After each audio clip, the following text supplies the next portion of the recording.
Hey guys, this is Dennis Wilborn. Welcome to today's session of how to make money trading stocks and options, plus a trading tip. That is the 26th of December. We're looking at the last 4 trading days of the, not only next week, but of the year 2020. I hope that your returns in 2020 have been outstanding like ours have. You're going to want to hang around to the end of this video because I'm going to basically be showing you, answering the question, do we buy Netflix before earnings and where? And then identifying a ETF that you may not be aware of that's looking like a good candidate for at least a 20% move prior to the end of the year. That's in other words, 20% in the next 4 days. So without any further ado, let's get on over to today's session. And let me shrink this guy down. There we go. And the other thing I got to do is just go over here and grab my drawing tools. Hope everybody had an absolute fantastic Christmas holiday. I know we did. We're enjoying it here with our son and daughter-in-law in Boise, well, actually Meridian, Idaho. Let's see, where did that go? I gotta find my drawing tool. There it is. Okay. Now I believe we are ready to rumble. So just remember that we don't just survive. We thrive in any kind of market that is thrown at us. We've done that, since 2012 when we first got started with active trend trading. We've averaged about 36% per year over that time period. Really pleased with that. A really bang up year this year so far. Closing in on 70% for the year. That's not to be bragging, or that's not to say, hey, this is what we do every year. But it has been an exceptionally great year. We don't provide any trading advice. What we do, though, is we do show people what we're trading with our premium membership and our top 5 membership. Show them where we're trading at, what we're getting into, and where we're getting out for profits and where we'll be taking our stop loss. Today's session. So normally we do this every Friday, 11 a.m. Pacific time. However, it is the holiday season, and so today we're doing it on Saturday as my commitment to you to provide good content. We'll do a real quick market index review, master trading tip, and then we'll follow up like we said. Hang in to the end. We're going to answer that question. Is Netflix worth a pre-earnings run trade on it? It has earnings coming up first part of January. And then a little-known ETF. I don't know if you trade ETFs or not, but some of these ETFs are just absolutely amazing for either doing both the non-leveraged and the leverage type and the sectors and the indexes. So we'll cover those. So just remember what we do is for training purposes. So here's where we're sitting for the year. The active trend trading system is rolling in on, it's at 68.58. We're beating the S&P by 53%. Here you can see NASDAQ's up 45. That's the index that's, way out in front of the rest of them. But what's interesting is the Russell. Russell has had a really strong run we'll be talking about shortly during the 4th quarter. Very much part of its seasonal type and historical type move that happens quite often. So let's get in and take a look at the indexes, and then we'll bop back for. So S&P, what are we looking at the S&P? As you know, if you've been following me for any time at all, you know that I prefer trading either the NASDAQ, the Qs, or the Russell IWM. But I want to know what the S&P is doing. As you see here, what happened earlier this week is we had a little bit of a sell-off on Monday. And I was following, basically it started the week before. That was the Friday the week before. Sold off, dipped down to about the 34-day moving average, and rebounded. Just on Thursday, half day, got above the 8-day moving average. So is it going to go up? Or is it going to go down? It could go all the way up into that previous high, which is sitting at, what is it, 372.24. Could get up to there. and then reverse back down. It could that seems like that could be the case. In that case, we would have the potential of, let me get rid of that, a head and shoulders type pattern, small head and shoulders, head, shoulder, head, maybe a little bit of shoulder right there, and then there's the neckline that breaks down through that. We could send us all down here in the past levels, about 345 down to about 340. That's on the SPY. At this point, though, it appears as if at least the TSI is going to turn up to the upside. So that's what we're looking at on SPY. I like the NASDAQ better, QQ, for several reasons. One, it moves more. Two, it hasn't acted quite as flaky as the S&P. I know that's a terrible technical term. What we're looking at, it has broken back up above its breakout area. The breakout area that was at 308.60, it has moved back above that. So it may, before the end of the week, challenge the high, which is up there at 311.98, 312. Looks as if the index, the TSI, which is one of the momentum indicators we use, is starting to break back up. If you don't know about TSI and or the market forecast, drop me a note down, and if you would like to have some extra training on that, I can. I have a couple of videos that are out there. I could definitely turn you on how to use those. I've found them to be exceptional predictive type. All indicators tend to be lag a little bit, but these are. When they get into the reversal zones and you get that momentum turning around, especially when you compare it from the daily to the weekly chart, when those turn around on the weekly chart, you're really usually in for a pretty good move. And so that's what we got going on with the Qs. And again, if you want some more information about that, just drop me a note. And if you're not a member of our Active Trend Trading's YouTube channel, you can hit the subscribe button. That's Market Tech Talk. And then another thing that we are doing on Tuesday, Wednesday, and Thursday, 12 o'clock Pacific time, I'm giving a 15-minute on the radar live session on Instagram. And I'm at Dennis_Active Trend Trader. So you can join me over there for a live session. If you have a stock you want reviewed during the live session, please drop me a note. Again, drop that into the comments or send me an email, whichever is easier for you. And I can then evaluate both from a technical and a fundamental standpoint whether or not your stock meets the requirements to be on the radar with the Active Trend Trader. So Qs, nothing to write home about, nothing to buy, nothing to sell. It's just continuing to, if we break out prior to the end of the year, that's great, but I'm not going to just jump on a trade here. At this point, I like it where it's down at the 305 level. That's where it's found past support. That's one of the ways you can use these moving averages. If it's respecting the 20, then trade it off the 20. If it's respecting the 8, then trade it off the 8. Same for the 34 and the 50. It's a good rule of thumb to have. IWM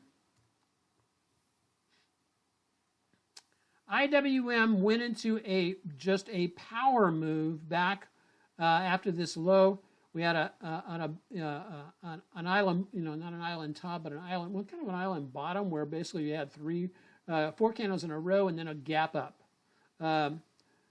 Then from there, it moved up above the 8-day moving averages, respected the 8-day movements all the way up. That is almost by definition, technical definition, respecting that 8-day, not closing below it, a strong move. Now, what do we get on Friday? Friday, a little bit of a sell-off, but not a bearish reversal signal whatsoever. Earlier in the day, prior to the close, it was looking like it was going to be a bearish engulfing. Turned out not to be the case. Nothing going on IWM on the weekly chart other than just continuing to proceed up. One of the things you may want to look at is just kind of go in here and drop in a trend line across here. Not so much for a, if you're already long this, and if that trend line gets taken out to the downside, that may be a place to go ahead and take some profits. One of the things that I did do on Friday is I'm anticipating a pullback into the 8 before the, into next week, and then a bounce higher. So I did, in my private account, I did lay in a call credit spread to reflect. It is only $3 wide on IWM for a pullback into the, again into the 8, and I'll take that spread off. The spread expires next week. I will take that spread off prior to Friday, or if I hit 50% of my potential profit, I will go ahead and yank that off of. That's the way I like to trade my options on the spreads that we do for our strategy 2 folks. So that's what we're looking with IWM. So let's bounce back over. Again, nothing to write home about. It's not above, it's neither a buy nor a sell at this point. We need some kind of a pullback to get into a buy mode on that. Oftentimes what we'll see is we may press higher and have not a little bit of a real strong tick up going into the new year. And then with the anticipation, well, it's going to be interesting after the inauguration or after the 6th of January, if there's still contention about what's going on with the election, that could derail the market, or the market that could either derail it or propel it, one of the two. So let's get back over here to our session, and our tip for this week is basically, it's about learning how to master emotions. Practice patience to become patient.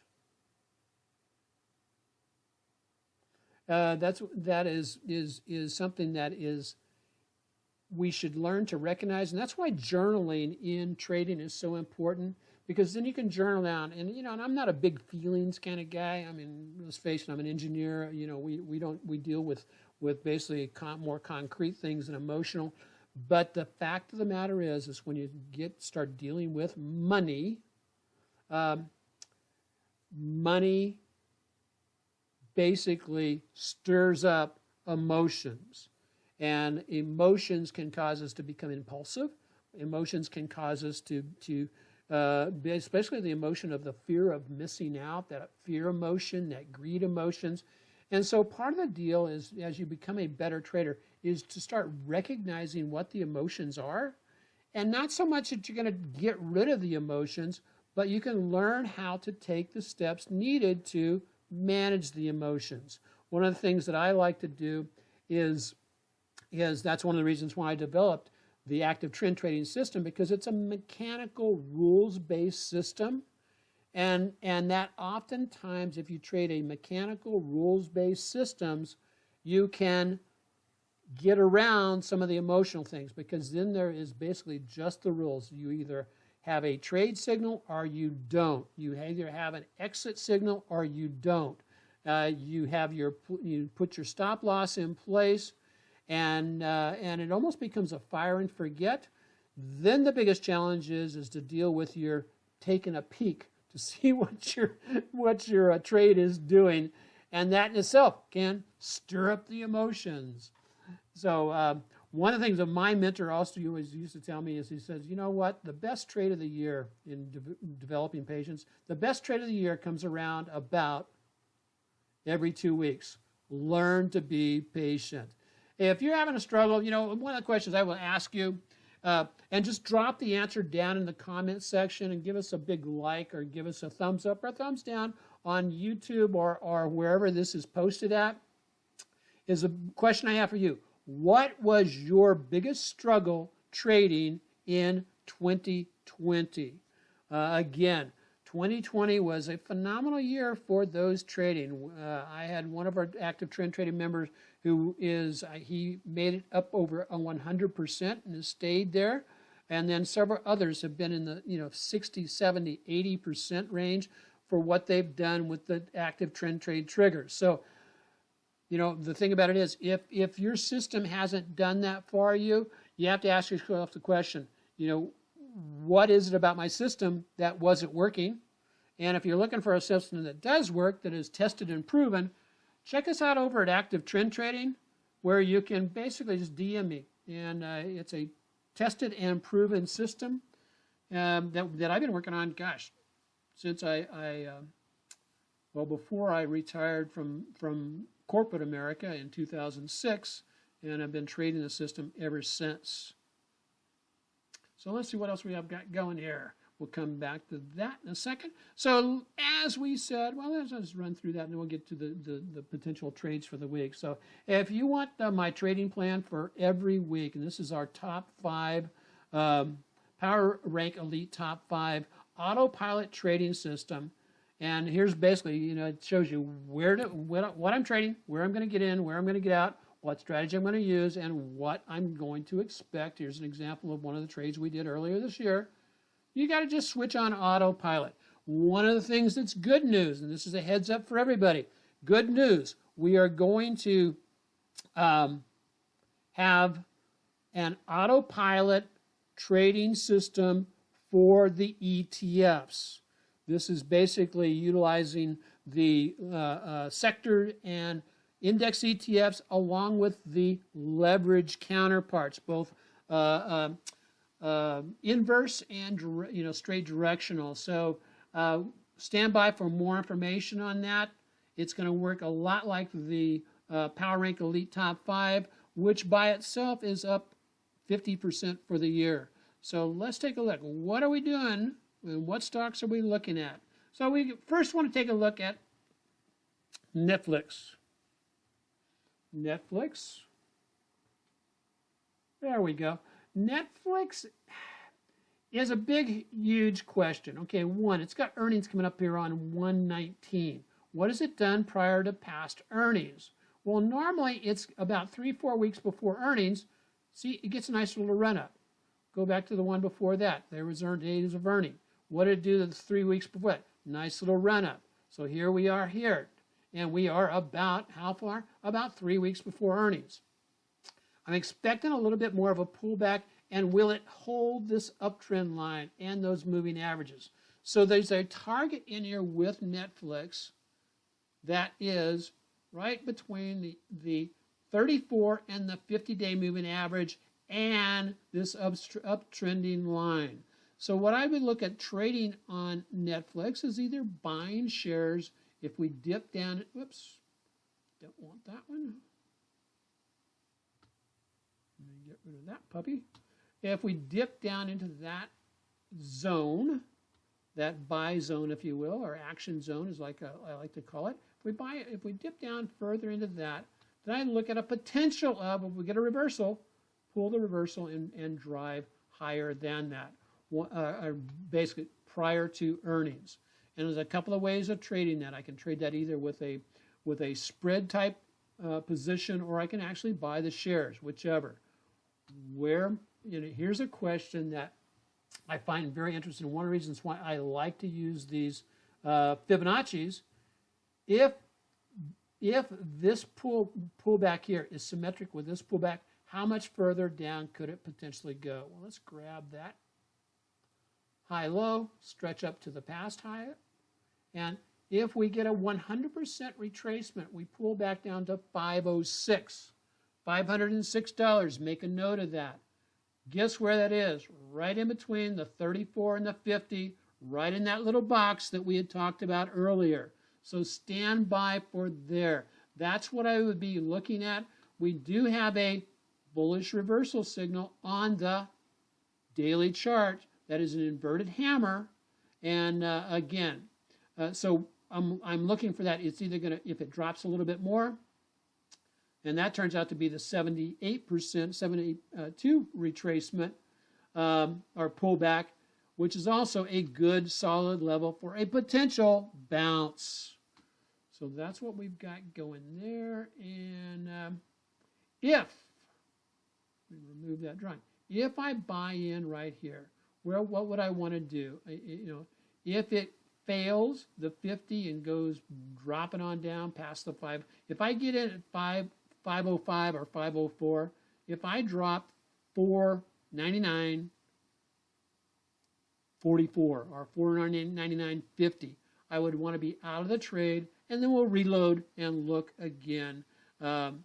So because on the momentum, on the market forecast, I show the lower end of the momentum wanting to turn back up. So it looks like it's set up pretty good. And so that's what I'm looking at. I really, like I said, Netflix. I would look at doing a pre-earnings run if the parameters are met. That's the big story. And again, that comes back to identify the parameters and then put the conditional orders in and then sit on your hands and wait. Now, the other entity I want to take a look at, well, one is XOP. XOP is a leverage index, leverage ETF for the oil exploration area. So as you can see, oil and gas exploration. It has basically rolled over and started to fall. It looks like it has gone back and done a retest up into, it appears to be failing on its rally. Now, of course, it needs to take out that low right there of Wednesday's low, which is sitting at, what is it, 57.90.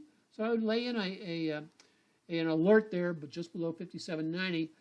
But do I want it? Let's say you don't trade options. Is there another way to potentially trade that? And the answer to that is yes, and that is DRIP, DRIP. This is a 3 times, or they may have converted. It may not be a 3-time leverage anymore. Maybe a 2-time leverage ETF. But what it does is, as XOP is falling, this inverse ETF will be rising. Again, it will rise at 2.5 or 3.5 times the daily move. And so if that one breaks out, if XOP breaks down and this one breaks up above what level? Well, we could take the $27.38 and add a nickel to that and say, if I want to buy that breakout. Or you could basically say, hey, I want to buy it if it's just retesting where it's about at right now. I mean, my stop loss would be down below this swing low. And how far would that, where is that from below that swing low? That's about see, that's where it is. It's about a 6%, 6 to 7% move. So what would I do? I would basically size my position where I'm only taking a half to a quarter of a position. If I do erupt and head up, where's it likely to go? Well, there's a great way of doing it. Again, let's draw on our Fibonacci's. And I'm going to do this Fibonacci extension. I'm going to go and oftentimes what we'll see is we'll see these symmetry of move. And so I'm going to go to that high, that low, go back down to if this low holds, that gives us an upside target of about $32. Well, what does that equate to as far as a move? 32 bucks from where it's currently at right now. As you can see, $32 right there. That is about a 20% move. As I said, that's what we were looking at. So 20. It could go further than that. It could also set up if oil exploration continues to head, down the drain. This could go into a longer-term uptrend and hit, just edge it up, hitting highs. When I trade, one rule of thumb that I use is that if I'm trading the leverage ETFs, what I do is I only hold that position for 90 days or less because I don't want to get mixed up with what they call contango that I'm not going to define right now, or backwardation, where it makes these leveraged ETFs, especially the inverses, lose value as time goes on because of the entities and the derivatives they have to purchase in order to meet their 2 or 3 time requirement. So I hope you like that one on DRIP. let's get back over here and just finish up today. So I love that statement. So that basically covers us for today. Remember, 2021, we're going to look at 2021 as being a reboot and a wealth building. I've got a lot of friends that have reached that point in life where they basically are on fixed income, and they would, could really use the additional, education and learning on how to generate a little bit of extra income. You only generated an extra $1,000 a month. How would that change your life from what it's at right now? So that's a question you can ask for yourself. If you want to know more information about it, just let me know. And so normally we'd be going into our final hour, but we're not. But it's not Friday. So again, I'm not by this beach today. I am in Meridian, Idaho, and we just got snowed on. So, but until next week, aloha, trade well, and prosper. Keep sharpening the saw. Mahalo. God bless everybody. And if you haven't subscribed, subscribe, hit the bell so you'll get notification of the upcoming new training videos. Aloha. God bless everybody.